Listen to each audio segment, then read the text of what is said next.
केम छो विद्यार्थी मित्रों। तो आज આપણે ગુરુત્વાકર્ષણ પછી એક નવા ચેપ્ટરની શરૂઆત કરવાના છે અને એ ચેપ્ટર છે સ્થિતિસ્થાપકતા ઇલાસ્ટિસિટી।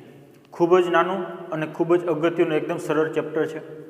ટેક્સ્ટબુક પ્રમાણે જોઈએ તો ટેક્સ્ટબુકનું 9મું ચેપ્ટર છે। ટેક્સ્ટબુકમાં 9મું ચેપ્ટર આપેલું છે ઘન પદાર્થના યાંત્રિક ગુણધર્મ। એ જ રીતે 10મું ચેપ્ટર આપેલું છે તરલના યાંત્રિક ગુણધર્મ। तो સૌપ્રથમ આપણે જોવાના છે ઘન પદાર્થના યાંત્રિક ગુણધર્મ अथवा तो JEE नीट अथवा तो बुकलेट है ए प्रमाणे જોઈએ સ્થિતિસ્થાપકતા।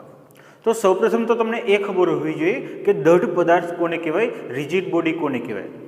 તમે ક્યાંક ને ક્યાંક શબ્દ સાંભળેલો છે अथवा तो રોટેશનલ મોશનમાં પણ જોઈ ગયા છો કે દઢ પદાર્થ કોને કહેવાય। આવો ખરેખર કોઈ પદાર્થ છે તો દઢ પદાર્થ કોને કહેવાય? તો દઢ પદાર્થ એટલે એવો ઘન પદાર્થ કે જેના ઉપર કોઈ પણ બળ લગાવો છો છતાં પણ એ પદાર્થના પરિમાણમાં ફેરફાર થતો નથી। દઢ પદાર્થ એટલે શું કહેવાશે? કોઈ પણ એવો ઘન પદાર્થ કે એ ઘન પદાર્થ ઉપર તમે ગમે એટલું બળ લગાવો છો છતાં પણ એના પરિમાણ એટલે શું થાય? એનું લંબાઈ, એનું ક્ષેત્રફળ કે એનું કદ બદલાતું નથી, તો એવા પદાર્થને દઢ પદાર્થ કહેવાય। હવે ખરેખર જોઈએ ને તો આવો કોઈ પદાર્થ જ નથી। कोईपण पदार्थ पर तमे बल लगाड़शो एटले ए पदार्थ छे एना शेमां गमे ते परिमाणमां फेरफार तो थाय ज छे। जेम के एक लोखंडनी प्लेट छे, ए लोखंडनी प्लेट पर तमे हथोड़ी मारो तो शुं थशे? लोखंडनी प्लेटनो आकार बदली जशे। तो एनो मतलब ए थयो के लोखंडनी प्लेट छे ए जे घन पदार्थ छे एने दढ़ पदार्थ कही शकाय नहीं। तो सिम्पल दढ़ पदार्थ एटले शुं? घन पदार्थ जेना उपर तमे बल लगाड़ो छो ने ए पदार्थना परिमाणमां फेरफार नथी थतो। ए जे दढ़ पदार्थ है जे घटक कणों बनेलो है, एक घटक कणों वच्चेना अंतरमां फेरफार न थतो होय तो एवो घन पदार्थने शुं कहेवाय छे? दढ़ पदार्थ। हवे एना पछी आपणे जोईए स्थितिस्थापकता के स्थितिस्थापकता कोने कहेवाय। तो एना पहेला तमने खबर होवी जोईए विरूपक बळ कोने कहेवाय, डिफॉर्मिंग फोर्स कोने कहेवाय। तमे कोई पदार्थ है ए पदार्थ पर बळ लगावो छो, आ जे बळ लगावो छो, आ जे बाह्य बळ लागे छे ए बाह्य बळने विरूपक बळ कहेवाय, डिफॉर्मिंग फोर्स कहेवाय। सिम्पल जोजो कि आ स्केल है, स्टीलनी स्केल है, ए स्टीलनी स्केल पर हूँ आ तरफ खेचूँ छूँ तो आज बळ लागे छे आ बळने शुं कहेवाय? Deforming force. ए बळ छे ए आज स्केल है एना परिमाणमां फेरफार करशे। सिम्पल जोजो आजे स्केल है एनु हूँ वधारे खेचूँ तो शुं थशे? तो कही शकाय आ स्केल है बेन्ड थई जशे तो एनो आकार बदली गयो। तो आवुं कोईपण बाह्य बळ ए बाह्य बळने शुं कहेवामां आवे छे कि पदार्थ पर लगाववामां आवतुं बाह्य बळ ए बाह्य बळने कहेवाय छे विरूपक बळ। तमने सिम्पल खबर छे कि कोई स्प्रिंग छे, ए स्प्रिंगनो बीजो छेडो ए बीजा छेडाने खेचो એટલે શું થશે? સ્પ્રિંગની લંબાઈમાં વધારો થાય। તો આ તમે જે બાહ્ય બળ લગાવો છો એ બાહ્ય બળને કહેવાય છે વિરૂપક બળ। હવે પદાર્થ ઉપર બાહ્ય બળ લગાવવાથી થાય શું? જોજો પદાર્થ ઉપર તમે બાહ્ય બળ લગાવશો એટલે શું થશે? કાં તો એ પદાર્થનો આકાર, કદ કે લંબાઈ એમાં ફેરફાર થાય, मतलब कि ए पदार्थ में विकृति उत्पन्न थाय। जेवो आकार जेवुं परिमाण हतुं एमां फेरफार थयो, मतलब कि एमां शुं थशे? विकृति उत्पन्न थाय। अने सेकंड ए पदार्थ छे एमां आंतरिक अवरोधक बळ एटले के पुनःस्थापक बळ उद्भवे। तमने खबर है कि स्प्रिंग है, स्प्रिंगनो एक छेडो खेचो એટલે શું થશે કે સ્પ્રિંગ ઉપર તમે બાહ્ય બળ લગાવો છો એટલે સ્પ્રિંગ છે ફરીથી સંકોચાવવાનો પ્રયત્ન કરે। બાહ્ય બળ લગાવો છો એટલે સ્પ્રિંગની લંબાઈમાં વધારો થાય એટલે સ્પ્રિંગ ફરીથી એવું બળ ઉત્પન્ન કરશે કે સ્પ્રિંગ એની મૂળ સ્થિતિમાં પરત ફરે, એટલે કે એવું કહી શકાય કે ઉપર તરફ બળ લાગે છે। એ તમને ખબર છે કેટલું પુનઃસ્થાપક બળ લાગે જેને તમે સ્પ્રિંગ બળ કહો છો, F = -kx। તો આ જે બળ લાગે છે એ બળને શું કહેવાય છે? સ્પ્રિંગનું પુનઃસ્થાપક બળ। હવે જોઈએ આપણે સ્થિતિસ્થાપકતા કોને કહેવાય। સ્થિતિસ્થાપકતા કે વિરૂપક બળ દૂર કરતા પદાર્થની પોતાની મૂળ સ્થિતિમાં પરત ફરવાનો ગુણધર્મ।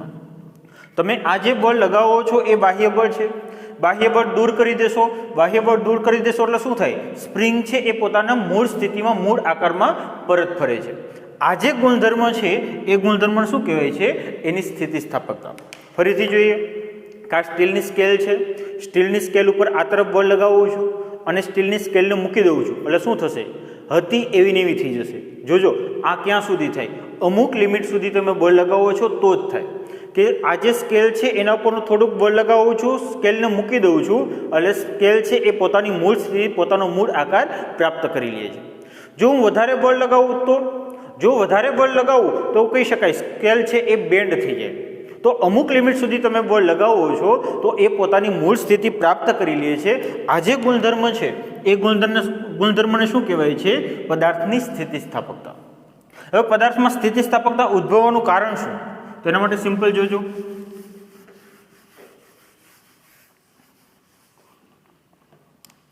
ધારો કે આ કોઈ ઘન પદાર્થ છે. એ ઘન પદાર્થ ઘટક કણોનો એટલે કે અણુ પરમાણુ આયનોનો બનેલો હોય છે. કંઈક આ પ્રમાણે છે. બધા જ ઘટક કણો, બધા જ અણુ છે એ એની આજુબાજુના અણુ સાથે આંતર આણ્વીય બંધથી જોડાયેલા હોય. જોજો,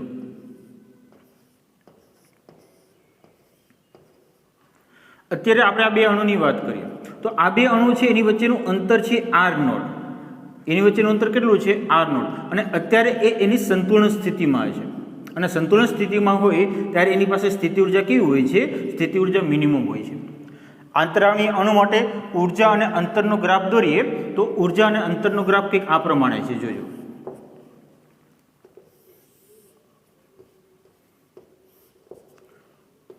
r0 અંતર છે ત્યારે એની સ્થિતિ ઉર્જા કેવી છે?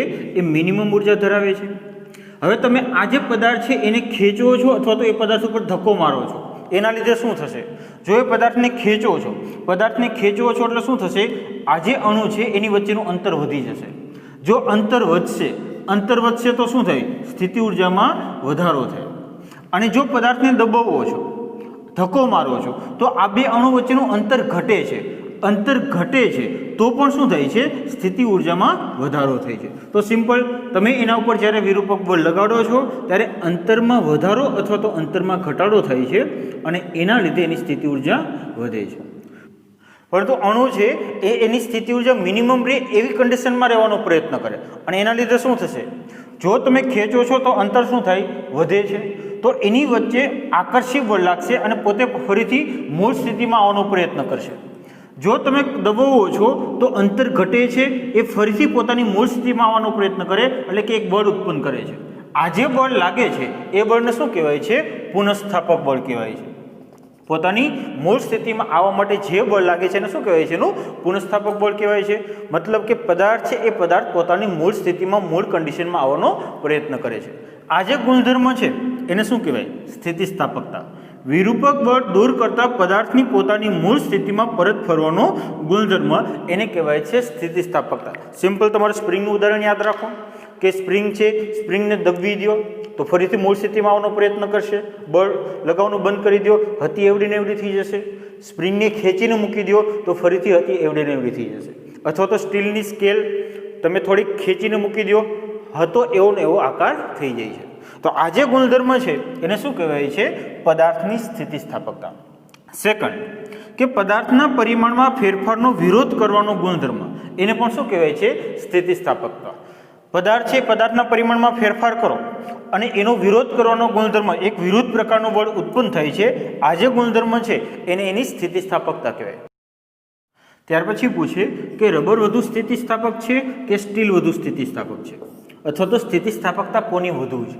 તો આપણને ખબર છે કે રબર છે, રબરને ખેંચીએ અને મૂકી દઈએ તો ફરીથી પોતાનો મૂળ આકાર પ્રાપ્ત કરી લે એટલે આપણને એવું લાગશે કે રબરની સ્થિતિસ્થાપકતા વધુ છે. ખરેખર એવું નથી. જોજો, કન્ડિશન શું છે? વિરૂપક બળ દૂર કરતા પદાર્થની પોતાની મૂળ સ્થિતિમાં પરત ફરવાનો ગુણધર્મ. તો આ જે પદાર્થ છે, રબરને ખેંચીને મૂકી દો છો તો પોતાનો મૂળ આકાર પ્રાપ્ત કરે છે. એ જ રીતે સ્ટીલ છે, સ્ટીલને તમે ખેંચીને મૂકી દો છો તો પણ પોતાનો મૂળ આકાર પ્રાપ્ત કરે છે. હા, રબર જેટલી એમાં લંબાઈમાં વધારો થતો નથી. સેકન્ડ કન્ડિશન વિચારો, શું આપેલું છે? પદાર્થના પરિમાણમાં ફેરફારનો વિરોધ કરવાનો ગુણધર્મ. પદાર્થના પરિમાણમાં ફેરફારનો વિરોધ કરવાનો ગુણધર્મ વધુ કોણ ધરાવે? કે એને ખેંચવા માટે વધારે બળની જરૂર પડે તો કહી શકાય સ્ટીલ. સ્ટીલની લંબાઈમાં વધારો કરવો છે તો વધારે બળની જરૂર પડે છે. એનો મતલબ કે સ્થિતિસ્થાપકતા વધુ કોની છે? સ્ટીલની સ્થિતિસ્થાપકતા વધુ છે. અમુક લિમિટ સુધી તમે બંને પદાર્થને ખેંચો છો તો રબર કરતાં સ્ટીલ છે એ ઝડપથી પોતાની મૂળ સ્થિતિ પ્રાપ્ત કરે છે. એનો મતલબ સ્ટીલ છે, સ્ટીલની સ્થિતિસ્થાપકતા વધુ છે. હવે ત્યાર પછી જોઈએ આપણે સંપૂર્ણ સ્થિતિસ્થાપક અને સંપૂર્ણ પ્લાસ્ટિક પદાર્થ કોને કહેવાય? સંપૂર્ણ સ્થિતિસ્થાપક પદાર્થ.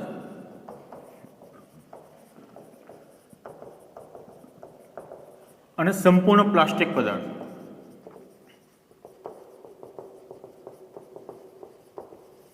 સંપૂર્ણ સ્થિતિસ્થાપક પદાર્થ કોને કહેવાય? સિમ્પલ જોજો કે વિરૂપક બળ દૂર કર્યા બાદ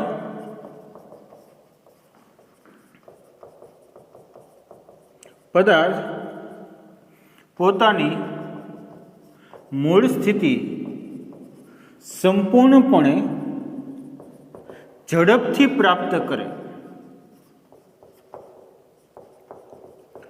તેવા પદાર્થ. સંપૂર્ણ સ્થિતિસ્થાપક પદાર્થ કોને કહેવાય? જોજો વિરૂપક બળ દૂર કર્યા બાદ પદાર્થ પોતાની મૂળ સ્થિતિ સંપૂર્ણપણે પ્રાપ્ત કરે છે, તો આવા જે પદાર્થ છે એને સંપૂર્ણ સ્થિતિસ્થાપક પદાર્થ કહેવાય. કે સ્ટીલ છે, સ્કેલ છે, સ્કેલને તમે ખેંચો છો અને સ્કેલને બળ લગાવતો બંધ કરી દે તો શું થાય? પોતાનો આકાર પૂરેપૂરો પ્રાપ્ત કરી લે તો કહી શકાય સ્કેલ છે એ શું છે? સ્થિતિસ્થાપક પદાર્થ છે. સંપૂર્ણપણે અને ઝડપથી પોતાની મૂળ સ્થિતિ મૂળ આકાર પ્રાપ્ત કરી લે છે તો એવા પદાર્થ છે એને કહેવાય છે સંપૂર્ણ સ્થિતિસ્થાપક પદાર્થ. એક્ઝામ્પલ જોઈએ તો કહી શકાય ક્વાર્ટઝ અને ફોસ્ફરસ બ્રોન્ઝ. આ લગભગ સંપૂર્ણ સ્થિતિસ્થાપક છે અથવા તો સ્થિતિસ્થાપકની નજીક છે. તો સંપૂર્ણ પ્લાસ્ટિક પદાર્થ કોને કહેવાય? સિમ્પલ જોજો પ્લાસ્ટિકના બનેલા છે અને પ્લાસ્ટિક પદાર્થ ન કહેવાય. ગુણધર્મ જોજો સંપૂર્ણ પ્લાસ્ટિક પદાર્થ કોને કહેવાય? તો એના માટે સિમ્પલ એકદમ વિરૂપક બળનો વિરોધ કરવાનો ગુણધર્મ ન ધરાવતા પદાર્થ. વિરૂપક બળનો વિરોધ કરવાનો ગુણધર્મ ન ધરાવતા હોય એવા પદાર્થ. આપણને ખબર છે સ્પ્રિંગને ખીચે તો શું થાય? સ્પ્રિંગ આપણને ફરીથી ખેંચે છે, વિરુદ્ધ દિશામાં બળ લગાવે છે. પરંતુ એવા પદાર્થ કે જેમાં વિરુદ્ધ દિશામાં કોઈ બળ નથી લાગતું, મતલબ કે વિરૂપક બળનો વિરોધ નથી થતો, આવા જે પદાર્થ છે એને શું કહેવાય છે? સંપૂર્ણ પ્લાસ્ટિક પદાર્થ કહેવાય. અથવા તો વિરૂપક બળ દૂર કર્યા બાદ પદાર્થ તે જ સ્થિતિમાં રહે, પોતાની મૂળ સ્થિતિમાં પરત ફરવાનો ગુણધર્મ ન ધરાવે. વિરૂપક બળ દૂર કરો છો તો પદાર્થ જેવો છે એવો ને એવો રહેશે, એ પોતાની મૂળ સ્થિતિ પ્રાપ્ત નથી કરતો, તો આવો જે પદાર્થ છે એને શું કહેવાય? સંપૂર્ણ પ્લાસ્ટિક પદાર્થ. સિમ્પલ ચ્યુઇંગમ હોય, ચ્યુઇંગમને તમે ખેંચો છો તો શું થાય? એમાં વિરુદ્ધ દિશામાં બળ નથી લાગતું. તમે જેટલું ખેંચો છો એટલી ખેંચી શકાય અને મૂકી દો છો તો એનો આકાર એવો ને એવો રહે છે, તો એનો મતલબ શું થાય? એને તમે સંપૂર્ણ પ્લાસ્ટિક પદાર્થ કહી શકો. અથવા તો ભીની માટી, ધારો કે ભીની માટીનો બોલ છે, એના ઉપર તમે ધક્કો મારી દીધો અને એનો આકાર આવો થઈ ગયો, ધક્કો મારવાનો બંધ કરી દો તો હવે આકાર આવો ને આવો રહે છે, પોતાનો મૂળ આકાર પ્રાપ્ત કરતું નથી. મતલબ કે ભીની માટી અથવા તો કાદવ છે એને શું કહી શકાય? એને કહી શકાય સંપૂર્ણ પ્લાસ્ટિક પદાર્થ. આપણને ખબર છે કે રસ્તા ઉપર ભીની માટી પડેલી છે, એના ઉપરથી આપણે ચાલી જાય એટલે આપણા શૂઝ અથવા તો સેન્ડલની નિશાની એમને રહેશે. એ ભીની માટી છે એ પોતાનો મૂળ આકાર પ્રાપ્ત નથી કરતી, તો ભીની માટી છે, કાદવ છે, એને શું કહેવાય છે?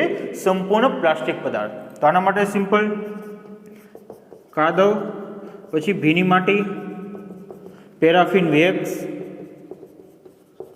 આ જે પદાર્થ છે એ સંપૂર્ણ પ્લાસ્ટિક પદાર્થ છે.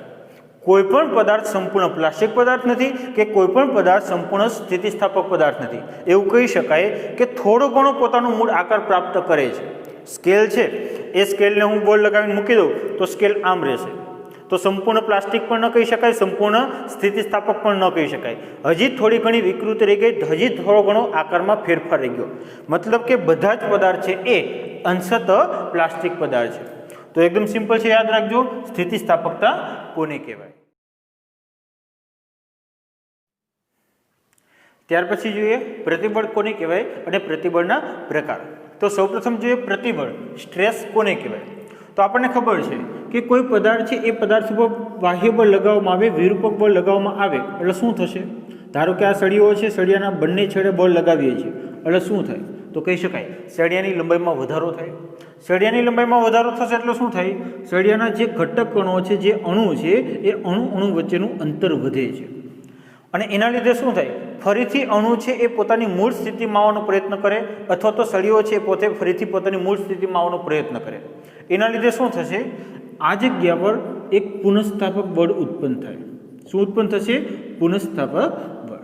ધારો કે આ અણુ છે એની વચ્ચેનું અંતર વધી ગયું, ફરીથી નજીક આવવાનો પ્રયત્ન કરે છે, એટલે કે એમાં શું ઉત્પન્ન થાય છે? પુનઃસ્થાપક બળ. તો આ ક્ષેત્રફળ દીઠ, ધારો કે આ જે સળિયાનું ક્ષેત્રફળ છે એ ક્ષેત્રફળ એ છે, તો આ ક્ષેત્રફળ દીઠ જે પુનઃસ્થાપક બળ ઉદ્ભવે છે એ પુનઃસ્થાપક બળને કહેવાય છે પદાર્થનું પ્રતિબળ સ્ટ્રેસ. એકદમ સિમ્પલ. પદાર્થના આડછેદના એકમ ક્ષેત્રફળ દીઠ ઉદ્ભવતું પુનઃસ્થાપક બળ એટલે કહેવાશે પ્રતિબળ. તો પ્રતિબળ એટલે શું? પુનઃસ્થાપક બળના છેદમાં આડછેદનું ક્ષેત્રફળ. પ્રતિબળને આપણે દર્શાવીએ છીએ સિગ્મા વડે. સિગ્મા ઇઝ ઇક્વલ ટુ પુનઃસ્થાપક બળ. પુનઃસ્થાપક બળ હોય કેટલું? તો સંતુલન સ્થિતિમાં પુનઃસ્થાપક બળ કેટલું હોય? તમે જેટલું બાહ્ય બળ લગાવો છો એટલું જ પુનઃસ્થાપક બળ હોય. જેટલું બાહ્ય બળ લગાવવામાં આવે એટલું પુનઃસ્થાપક બળ હોય. એનો મતલબ શું થશે? પુનઃસ્થાપક બળ F અથવા તો બાહ્ય બળ F બાય આડછેદનું ક્ષેત્રફળ. આ જે સળિયાનો આડછેદ છે એનું ક્ષેત્રફળ કેટલું છે? એ. તો આ થશે પ્રતિબળ. Sigma is equal to F by A. એકમ ક્ષેત્રફળ દીઠ ઉદ્ભવતું પુનઃસ્થાપક બળ એટલે એ પદાર્થનું પ્રતિબળ થાય. સિમ્પલ. એકમ શું થશે? તો ન્યૂટન પર મીટર સ્ક્વેર. પારિમાણિક સૂત્ર તમને આવડે છે. ન્યૂટન પર મીટર સ્ક્વેર અથવા તો એફના છેદમાં એ, એનો શું કહેવાય? દબાણ પણ કહેવાય. તો સિમ્પલ એવું પણ કહી શકાય એનો એકમ થશે પાસ્કલ અથવા તો PA. હવે જોઈએ કેટલા પ્રકાર છે પ્રતિબળના પ્રકાર. તો પ્રતિબળના મુખ્ય 3 પ્રકાર છે. તો સૌપ્રથમ વાત કરીએ આપણે પહેલો પ્રકાર, એની કહેવાશે પ્રતાન પ્રતિબળ. તો પ્રતાન પ્રતિબળ કોને કહેવાશે? તેના માટે સિમ્પલ યાદ રાખજો કે પદાર્થના ક્ષેત્રફળને લંબ અથવા તો લંબાઈને સમાંતર બળ લગાવતા લંબાઈમાં ફેરફાર થાય અને જે પ્રતિબળ ઉદ્ભવે એને કહેવાય છે પ્રતાન પ્રતિબળ. સળિયો આપેલો છે, ધારો કે આ સળિયાને તમે ખેંચો છો એટલે શું થાય? લંબાઈમાં વધારો. અથવા તો બંને બાજુથી દબાવો છો તો શું થાય? લંબાઈમાં ઘટાડો. તો આમાં જે પ્રતિબળ ઉત્પન્ન થાય, જે પ્રતિબળ ઉદ્ભવે એને શું કહેવાય છે? પ્રતાન પ્રતિબળ. શેમાં ફેરફાર થશે? લંબાઈમાં ફેરફાર. તો પ્રતિબળ છે, પ્રતિબળના પણ 2 પ્રકાર છે. એક છે તણાવ પ્રતિબળ અને બીજું છે દાબીય પ્રતિબળ. તો સૌપ્રથમ વાત કરીએ તણાવ પ્રતિબળ. તણાવ પ્રતિબળ કોને કહેવાય? કે પદાર્થ ઉપર બળ લગાવવો છો અને પદાર્થની લંબાઈમાં વધારો થાય છે. શું થશે? લંબાઈમાં વધારો. અને જે પ્રતિબળ ઉદ્ભવે છે એ પ્રતિબળને કહેવાય છે તણાવ પ્રતિબળ. સિમ્પલ જોજો કે એક સળિયો છે એ દિવાલ સાથે જોઈન્ટ કરેલો છે. આ સળિયા ઉપર તમે આ દિશામાં બળ લગાવો, આ દિશામાં બળ લગાવશો એટલે શું થશે? આ સળિયાની લંબાઈમાં વધારો થશે, સળિયો ખેંચાશે. લંબાઈમાં વધારો થાય એટલે શું થશે? ફરીથી સળિયાના આડછેદમાં પુનઃસ્થાપક બળ ઉદ્ભવે અને આના લીધે જે પ્રતિબળ ઉદ્ભવે છે એને શું કહીએ છીએ? તણાવ પ્રતિબળ. સિમ્પલ. આવું પણ કહી શકાય એક તાર છે, તારને ગરગડી પોલી ઉપરથી પસાર કરેલો છે અને એના બીજા છેડે એક પદાર્થ બાંધેલો છે. તો આ તારમાં શું થશે? તો કહી શકાય આ તાર પણ ખેંચાય, તારની લંબાઈમાં વધારો થાય. તો આ જે પ્રતિબળ ઉદ્ભવે છે એને આપણે કહીએ છીએ તણાવ પ્રતિબળ. અને સેકન્ડ દાબીય પ્રતિબળ. તો દાબીય પ્રતિબળ કોને કહેવાય? જોજો આના કરતાં ઉલટું.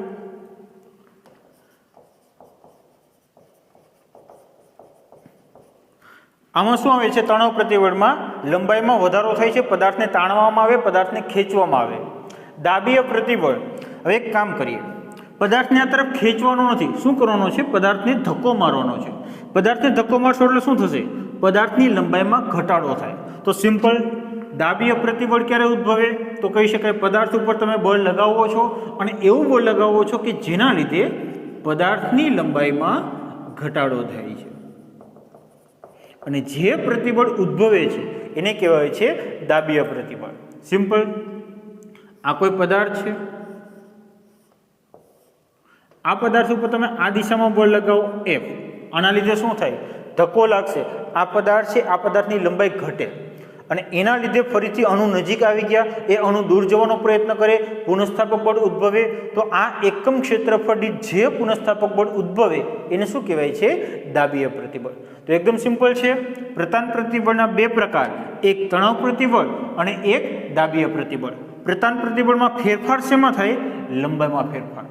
એ જ રીતે આપણે જોઈએ કદ પ્રતિબળ કોને કહેવાય? તો સિમ્પલ એવું કહી શકાય કે કદાચ કદમાં ફેરફાર થતો હોય, નામ પ્રમાણે જોઈએ કદ પ્રતિબળ, શેમાં ફેરફાર થશે? કદમાં ફેરફાર. તો એના માટે જ્યારે પદાર્થ પર બધી બાજુથી સપાટીને લંબ બળ લાગે ત્યારે કદમાં ફેરફાર થાય.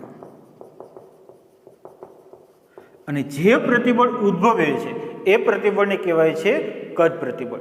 સિમ્પલ વિચારો કે ફૂટબોલ છે, એ ફૂટબોલને પાણી ભરેલા પાત્રમાં ડૂબાડી દો. ધારો કે ફૂટબોલ છે એ ફૂટબોલ આવડો હતો, એને તમે પાણી ભરેલા પાત્રમાં ડૂબાડી દેશો એટલે શું થશે? પાણી છે એ પાણી ફૂટબોલની સપાટી પર ફૂટબોલની સપાટીને લંબ દિશામાં બળ લગાવે. પાણી છે એને ધક્કો મારે છે અને આના લીધે શું થશે? તો કહી શકાય ફૂટબોલનું કદ જે વી હતું એ વીને બદલે આવી જશે એના કરતાં ઓછું, વીમાં થઈ જશે થોડોક ઘટાડો. થઈ જાય કે ન થઈ જાય? પેલા ફૂટબોલ આવડો હતો, પાણી એની ઉપર ધક્કો મારે છે, ફરતી દિશામાંથી ધક્કો લાગે છે અને ફૂટબોલનું કદ ઘટી ગયું. તો આમાં જે પ્રતિબળ ઉત્પન્ન થાય એને શું કહેવાય છે? કદ પ્રતિબળ. અથવા તો સિમ્પલ એવું પણ કહી શકાય કે એકમ ક્ષેત્રફળ દીઠ કદમાં ફેરફારનો વિરોધ કરતું બળ. એટલે કે પદાર્થની એકમ ક્ષેત્રફળ દીઠ કદમાં ફેરફારનો વિરોધ કરતું બળ. પદાર્થ છે, પદાર્થ ઉપર બળ લાગે છે પણ એનો વિરોધ કરે છે, ફરીથી પોતાની મૂળ સ્થિતિ પ્રાપ્ત કરવાનો પ્રયત્ન કરે છે અને જે બળ ઉત્પન્ન થાય છે એને કહેવાય છે કદ પ્રતિબળ.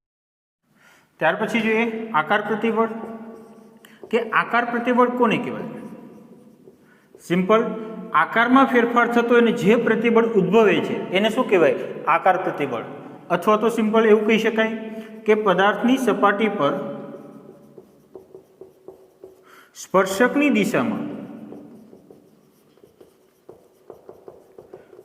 બળ લગાવતા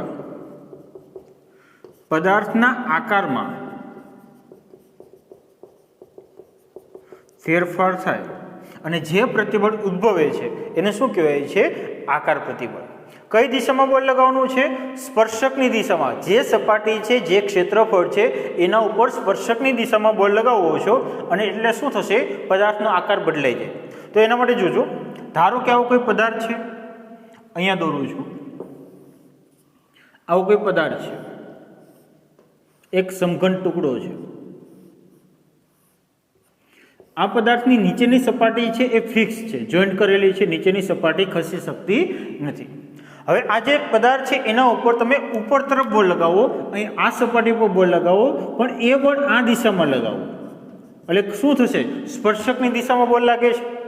કઈ દિશામાં બળ લાગે છે? સ્પર્શકની દિશામાં. અને એના લીધે શું થશે? તો કહી શકાય સપાટીને ધક્કો લાગશે. સપાટીને ધક્કો લાગશે એટલે થોડા સમય પછી એ પદાર્થનો આકાર આવો થઈ જશે. થાય કે ન થાય? જોજો, પહેલાં આગળની સપાટી કેવી દેખાતી હતી? તો પહેલાં આગળની સપાટી ચોરસ હતી. હવે આગળની સપાટી કેવી દેખાય છે? તો કહી શકાય હવે આગળની સપાટી ચતુષ્કોણ થઈ ગઈ. શેમાં ફેરફાર થયો? આકારમાં ફેરફાર થયો. તો જે પ્રતિબળ ઉદ્ભવે છે એને શું કહેવાય છે? આકાર પ્રતિબળ. ફરીથી એ પદાર્થ પોતાનો મૂળ આકાર પ્રાપ્ત કરવાનો ગુણધર્મ ધરાવે, પુનઃસ્થાપક બળ ઉદ્ભવે છે અને એના લીધે શું ઉત્પન્ન થાય છે? આકાર પ્રતિબળ. તો આના માટે શું લખી શકાય? કેટલું બળ લગાવેલું છે એ અને આ સપાટીનું ક્ષેત્રફળ, તો એફના છેદમાં એ, એને કહેવાશે એનું આકાર પ્રતિબળ. હવે સિમ્પલ જોજો, ધારો કે આવો કોઈ પદાર્થ છે, એ પદાર્થ ઉપર હું આ દિશામાં બળ લગાવું તો શું થાય? કયું પ્રતિબળ ઉદ્ભવે? તો કહી શકાય આના બે ઘટક પડે. એક થશે એફ કોસ થીટા અને બીજું થશે F sine theta. F cos theta કઈ દિશામાં? સપાટીને સ્પર્શકની દિશામાં. સપાટીને સ્પર્શકની દિશામાં બળ લાગે તો શું ઉત્પન્ન થાય? તો કહી શકાય આકાર પ્રતિબળ. તો એફ કોસ થીટાને લીધે આકાર પ્રતિબળ ઉદ્ભવે. F sine theta. તો એફ સાઇન થીટાને લીધે શું થાય? પદાર્થની લંબાઈમાં વધારો, અને પદાર્થની લંબાઈમાં વધારો થાય તો શું ઉત્પન્ન થાય? તો કહી શકાય એફ સાઇન થીટાને લીધે ઉત્પન્ન થશે તણાવ પ્રતિબળ.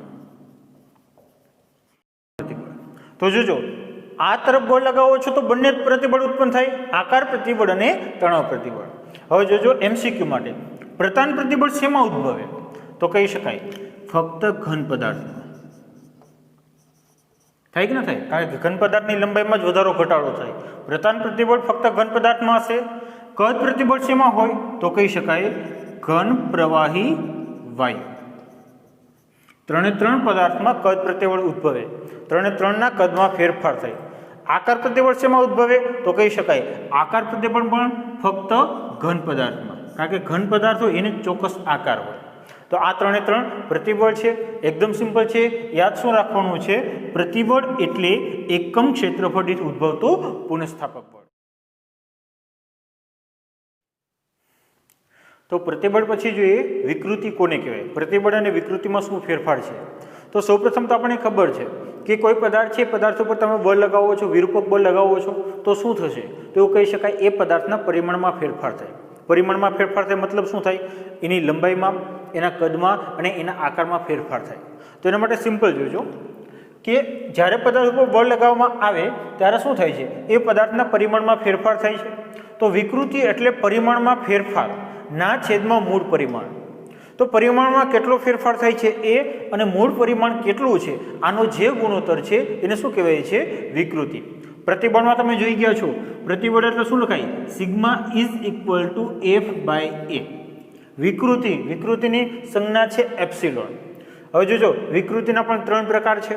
પહેલા વાત કરીએ આપણે પ્રતાન વિકૃતિ. તો પ્રતાન વિકૃતિ કોને કહેવાય? સિમ્પલ જોજો, એક તાર છે, ધારો કે એ તારની લંબાઈ L છે. હવે આ તાર છે, આ તારની નીચે તમે વજન લટકાવી દો અથવા તો તારની નીચે ખેંચો એટલે શું થશે? તો કહી શકાય એ જે તાર છે એ તારની લંબાઈમાં વધારો થયો. તાર છે, તારની લંબાઈ વધી ગઈ. કેટલી વધી ગઈ? જોજો, પહેલા લંબાઈ કેટલી હતી?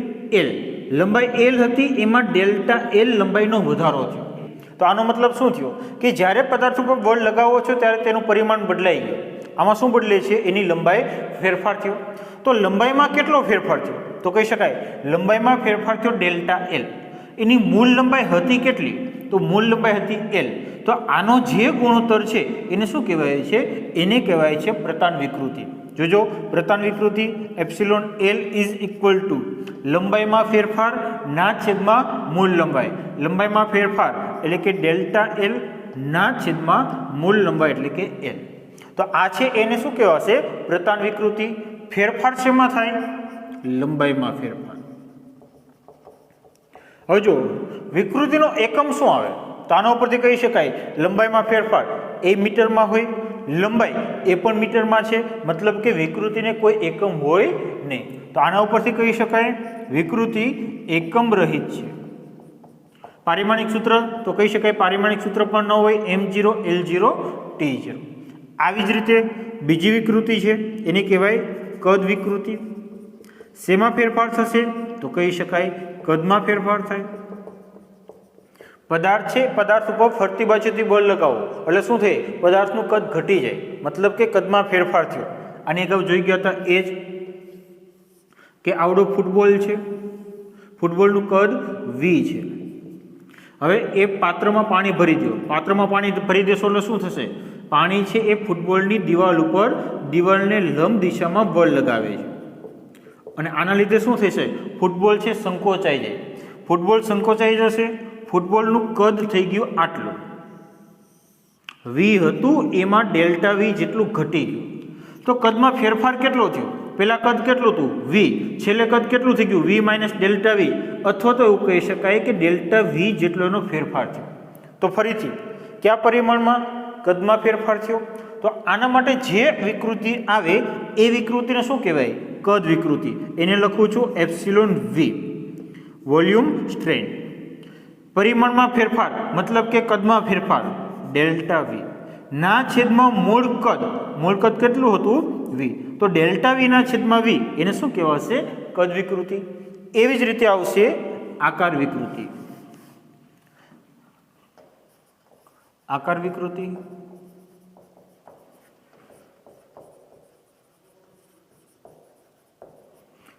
જોજો, પદાર્થ છે, પદાર્થના આકારમાં ફેરફાર થાય. આકાર વિકૃતિમાં શું થશે? પદાર્થના આકારમાં ફેરફાર. ધારો કે પદાર્થનો આકાર કંઈક આ પ્રકારે હતો.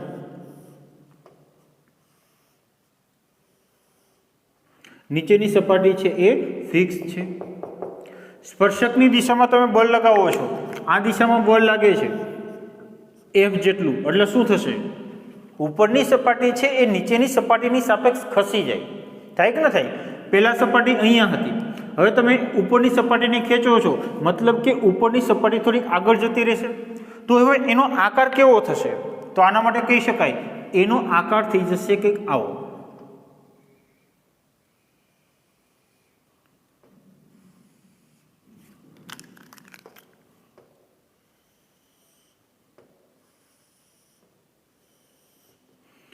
નીચેની સપાટી છે, નીચેની સપાટીને સાપેક્ષ ઉપરની સપાટી ખસી ગઈ.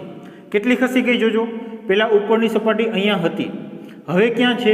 હવે અહીંયા છે. કેટલું ખસી ગઈ? તો ધારો કે ડેલ્ટા એક્સ જેટલી. કેટલો ખૂણો બનાવે છે? ધારો કે ખૂણો છે એ થીટાનો ખૂણો બન્યો. સપાટી પહેલા આમ હતી, પછી આ સપાટી આમ થઈ ગઈ. આ જે ખૂણો છે એ થીટાનો છે. તો આના માટે જે વિકૃતિ ઉત્પન્ન થાય ને શું કહેવાય? આકાર વિકૃતિ. તો આકાર વિકૃતિ જોજો, એને હું કહું એપ્સિલોન એસ. ઉપરની સપાટીનું સ્થાનાંતર કેટલું થયું? તો કહી શકાય ડેલ્ટા એક્સ. અને બંને સપાટી વચ્ચેનું અંતર કેટલું છે? ધારો કે એ અંતર છે એલ. તો ડેલ્ટા એક્સના છેદમાં એલ, એને કહેવાશે આકાર વિકૃતિ. ઉપરની સપાટીનું સ્થાનાંતર અને છેદમાં બંને સપાટી વચ્ચેનું અંતર. અથવા તો જોજો, આ ખૂણો થીટા છે, તો આના ઉપરથી શું લખી શકાય? Sine theta. સાઇન થીટા બરાબર સામેની બાજુ એટલે ડેલ્ટા એક્સ ના છેદમાં કર્ણ એટલે એલ થાય એટલું. પણ થીટા કેવો હોય? થીટા ખૂબ નાનો હોય. થીટા ખૂબ નાનો હોય તો શું લખી શકાય?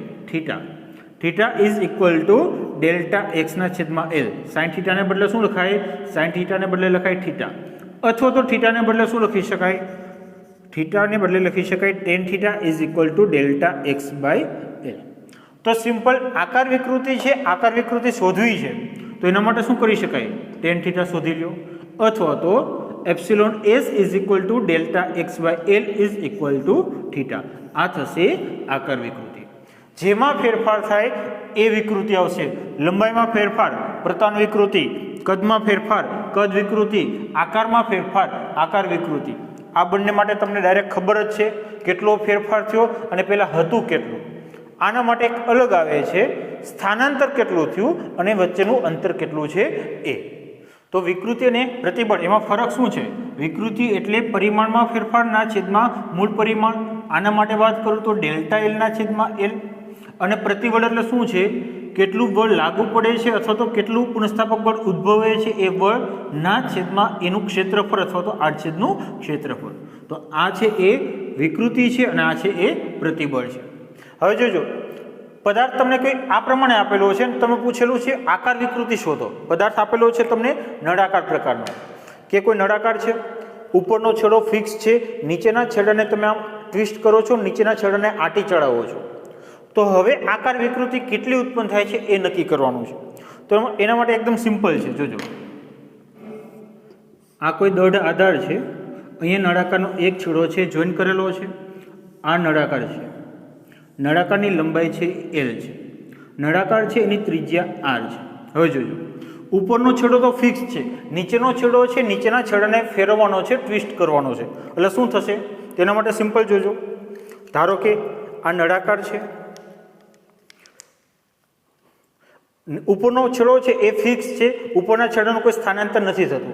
નીચેનો છેડો છે, નીચેના છેડા ઉપર ટ્વિસ્ટ કરો, એને ફેરવો, આંટી ચડાવો, એટલે શું થશે? આ પ્રમાણે થશે. પહેલાં કંઈક આ પ્રમાણે હતો, પછી આ પ્રમાણે થયું. જોજો, બ્લુ માર્કર પેન જુઓ તો બ્લુ માર્કર પેનનો છેડો અહીંયા છે, બળ લગાવું છું, બ્લુ માર્કર પેનનો છેડો આમ આગળ જતો રહ્યો. થાય કે ન થાય? પહેલાં બ્લુ માર્કર પેનનો છેડો અહીંયા હતો, ટ્વિસ્ટિંગ કરું છું, ફેરવું છું, તો બ્લુ માર્કર પેનનો છેડો આગળ જતો રહ્યો. કેટલો આગળ જતો રહેશે? તમે જેટલું ટ્વિસ્ટ કરો છો, જેટલું ઘુમાવો છો, જેટલી આંટી ચડાવો છો એટલું. તેના માટે સિમ્પલ જોજો. પહેલાં કંઈક આ પ્રમાણે હતું, બ્લુ માર્કર પેન પહેલાં કંઈક સીધી હતી, આ જગ્યા પર હતો એક છેડો. હવે નીચેથી બળ લગાવો છો એટલે બ્લુ માર્કર પેન કંઈક આ પ્રમાણે થાય છે, એ ડેશ ઉપર એનો છેડો આવી જાય છે. એ અને એ ડેશ એણે સેન્ટર સાથે જોડતી રેખા એટલે આ થશે. તો એણે ખૂણો કેટલો બનાવ્યો? તો તમે જેટલો ટ્વિસ્ટ કરો છો એટલો ખૂણો બને. જોજો આ ખૂણો કેટલો બને છે, ધારો કે 5. અહીંયા જોજો તો અહીંયા કેટલાનો ખૂણો બનાવ્યો? તો આ ખૂણો છે એ ધારો કે થીટા. આ ખૂણો કેનો છે? આકાર વિકૃતિનો. આ ખૂણો થીટા એ આકાર વિકૃતિ છે અને આ ફાઈ એ શું છે? ટ્વિસ્ટિંગ એંગલ અથવા તો કહી શકાય વળાંક ખૂણો છે. બંને વચ્ચેનો સંબંધ જોઈએ છે. તેના માટે સિમ્પલ જુઓ, આ એ ડેશ નીચેનું વર્તુળ છે એના માટે વિચારો. એ ડેશ એટલે શું થશે? નીચેના વર્તુળની ચાપ. નીચેના વર્તુળની ચાપ કેટલી થશે? તો એ ડેશ ઇઝ ઇક્વલ ટુ ત્રિજ્યા કેટલી છે? તો ત્રિજ્યા r. ખૂણો કેટલો બન્યો? 5. તો લખી શકાય r5. હવે જોજો લંબાઈ ઉપર જુઓ તો એ ડેશ એટલે શું લખાય? તો એ ડેશ એટલે અંતર કેટલું છે? l. ખૂણો કેટલો બને છે? થીટા થાય ને. ખૂણો કેટલો બને છે? થીટા. અંતર કેટલું છે? l. તો લખી શકાય l થીટા. એ ડેશ કમ્પેરિઝન કરો એટલે લખાય l theta is equal two r5. તમને કોઈ પણ પૂછે કે આકાર વિકૃતિ કેટલી છે એ, અથવા તો કેટલા એંગલ વળાંકીય છે એ, તો આ રીતે શોધી શકાય. l લંબાઈ છે અને r છે એ ત્રિજ્યા છે. ત્યાર પછી એને લગતા અમુક ન્યુમેરિકલની વાત કરીએ. કંઈક આ પ્રમાણે છે કે ધાતુના બનેલ l લંબાઈ તથા m દળના સળિયાના આડછેદનું ક્ષેત્રફળ a છે. આ સળિયાના નીચેના છેડે કેપિટલ M દળ લટકાવેલ છે, તો ઉપરના છેડેથી 3l/4 અંતરે પ્રતિબળ શોધો. શું આપેલું છે કે એક m દળ અને l લંબાઈનો સળિયો છે, એના નીચેના છેડે કેપિટલ M દળનું માસ લટકાવેલું છે. તો જોઈએ છે શું? પ્રતિબળ. પ્રતિબળ એટલે શું લખાય? Sigma is equal two F/A. કાં તો આપણે ત્રિજ્યા આપેલી હોય અથવા તો ક્ષેત્રફળ. આપણે શું આપેલું છે? ક્ષેત્રફળ. જો ત્રિજ્યા આપેલી હોય તો શું લખત? πr². F પહેલાં તો નક્કી ક્યાં કરવાનું છે? 3l/4 અંતરે. ક્યાંથી? ઉપરના છેડેથી 3l/4 અંતર એટલે ક્યાં આવશે? અહીંયા. આ અંતર થશે 3l/4. તો આ અંતર કેટલું થાય? તો કહી શકાય આ અંતર થાય l/4. લંબાઈ કેટલી આપેલી છે? l. તો આ 3l/4 પ્લસ l/4. તો આ જગ્યા પર પ્રતિબળ કેટલું છે નક્કી કરવું છે. જોજો sigma is equal two F/A. તો જોજો બળ કેટલું લાગે પહેલાં તો એ નક્કી કરવું પડે કે આની ઉપર આ બિંદુએ કેટલું બળ લાગતું હશે અથવા તો કેટલું પુનઃસ્થાપક બળ ઉદ્ભવે છે. પુનઃસ્થાપક બળ કેટલું ઉદ્ભવે? જેટલું બાહ્ય બળ હોય એટલું. તો બાહ્ય બળ કેટલું છે? તો આના માટે એવું કહી શકાય આનું વજન બળ એ એનું બાહ્ય બળ થાય. થશે ને? આની નીચે કોણ ખેંચે છે? સળિયાને કોણ ખેંચે છે? તો કહી શકાય આ જે પદાર્થ છે એ અને આ જે સળિયો છે એનું કુલ વજન છે એ નીચે તરફ ખેંચે છે. તો આના માટે જોજો F શું લખાય? F લખાશે આટલા સળિયાનું દળ પ્લસ આ પદાર્થનું દળ. આ સળિયાનું દળ કેટલું થાય? તો સિમ્પલ l લંબાઈનો સળિયો હોય તો દળ m છે, તો l/4 લંબાઈનો સળિયો હોય તો દળ કેટલું હોય? m/4. તો આનું દળ છે m/4 પ્લસ કેટલું? તો પ્લસ m. આ થશે ટોટલ માસ ઇન્ટુ જે. આટલું બળ છે એ નીચે તરફ લાગે છે. આ આડછેદ છે, આ આડછેદ ઉપર નીચે તરફ આટલું બળ લાગે છે અને સંતુલનમાં છે એટલું કહી શકાય આટલું જ પુનઃસ્થાપક બળ ઉદ્ભવે. તો આના માટે સિમ્પલ પ્રતિબળ sigma is equal to m/4 plus mg/a. આ એનું પ્રતિબળ થશે. એકદમ સિમ્પલ છે. શું કરવાનું છે? Sigma is equal two F/A અને Fની જગ્યા પર તમારે શું લખવાનું છે? કેટલું બળ લાગે છે, કેટલું પરિણામી બાહ્ય બળ છે એ. હવે એના પછી પ્રતિબળ શોધો. કંઈક આ પ્રમાણે આકૃતિ આપેલી છે. એક બ્લોક છે, 5 મીટર લંબાઈ છે, 2 મીટર પહોળાઈ છે, 1 મીટર ઊંચાઈ છે. એ બ્લોક ઉપર ઉપરની સપાટી ઉપર 30ના ખૂણે 100 ન્યૂટનનું બળ લાગે છે. તો પ્રતિબળ શોધવાનું છે. તો એના માટે જોજો જો આના બે ઘટક પડશે. એક તો આ ઘટક એ કેટલો આવશે? તો કહી શકાય આ ઘટક છે એનું કહું F પેરેલલ તો એફ પેરેલલ કેટલું છે? સમાંતર ઘટક, સપાટીને સમાંતર ઘટક, તો સપાટીને સમાંતર ઘટક આવશે 100 cos 30 અને 100 cos 30 એટલે શું થાય? 100 cos 30 એટલે √3/2 એટલે આ થશે 50√3 ન્યૂટન. સપાટીને સમાંતર કેટલું બળ લાગે છે? 50√3 ન્યૂટન. અને સેકન્ડ આ છે એને કહો એફ પરપેન્ડિક્યુલર એટલે કે એફ લંબ. સપાટીની લંબ દિશામાં કેટલું બળ લાગે છે? તો એના માટે લખાય 100 sin 30. sin 30 એટલે 1/2 એટલે આ કેટલું થશે? 50 ન્યૂટન. મતલબ કે આ જે બળ છે એના બે ઘટક થયા. એક તો સપાટીને સમાંતર છે અને બીજું છે સપાટીને લંબ.